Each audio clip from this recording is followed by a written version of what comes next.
Hey everyone, not sure how the sound is going to turn out on this one, but a friend of mine told me to shake it up a little bit, have a bit of different background from some of my other videos. So I am in one of my favorite places to be, which is in the Opryland Hotel here in Nashville.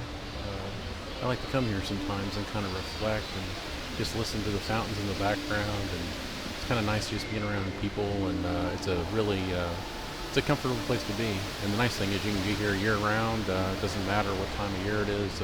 It's always comfortable in here, and a great place to kind of walk around. So this is my first video in a while. So obviously, sorry for being away so long, but my focus is on topics ranging, talking about aging and things to think about aging. And today I want to talk about, it's actually a series I'm going to talk about, which is some things that I learned from my father. And I have other ones I want to go through. I want to talk about what I learned from my mother, from my grandmother, from my grandfather, from other people that have been mentors to me in life. I mean, all these things are important aspects of aging.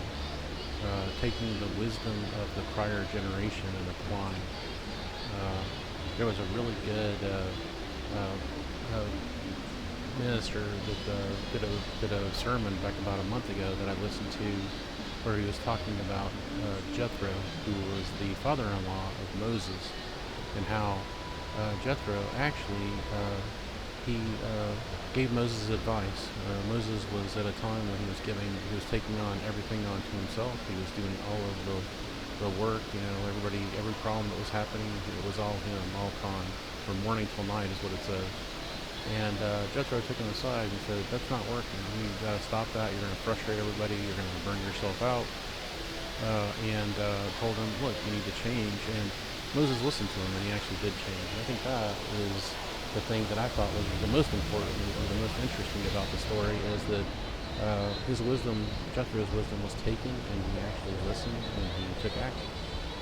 I think that's great, and I know myself as someone who's tried to do it all at certain points in life and tried to take control and make things happen, that wisdom is something that really means a lot. So, and I think in a lot of ways, my dad, not the most book smart person, but very common sense, very wise, very wise. And what I learned from him was uh, patience and being thankful for what you have. It's a good thing for this season. This season is it's Christmas here. They've got some decorations up, and it's about Christmas and about being thankful for what you have. My dad, towards the end of his life, he had some pretty serious health issues. He lost his sight. He had several other issues, health issues that obviously caused him discomfort. He was not in a good way. But when I would call him, what he would tell me, I would say, "Dad, how are you doing? What's going on?" And he would say, "Oh, I'm just sitting here counting my blessings." And you know what? Even though he had troubles, he really did have blessings. He had my mom who took care of him, was his caregiver for the kind of the end of his life. He was financially stable. In addition to what he had already done himself, his father had also saved money, and so he had no problems that way. He also had VA benefits. Part of his health issues were related to Agent Orange exposure, and so the VA also gave him full benefits, and so he had a lot of things to be thankful for. He had children that loved him. He had a family that loved him. He had a church that loved him. Towards the end of his life, even though he couldn't see, he was still making bird houses. He made, I think it was like 1,300 bluebird houses, but then he made 300 woodpecker houses and wood duck houses, and it gave him something to apply himself and to do. And so sometime on this channel, I think I've talked a little bit about retirement, but I want to be like my dad. I don't want to ever retire. I don't need to retire. I think it's better for me to continue to apply myself, to continue to benefit things in this world, and try to contribute and to live and to experience. And so, I mean, retirement has this like finality to it. And I want to be like my dad. My dad, till the end of his life, he was out there trying to make a difference. He was sharing these birdhouses.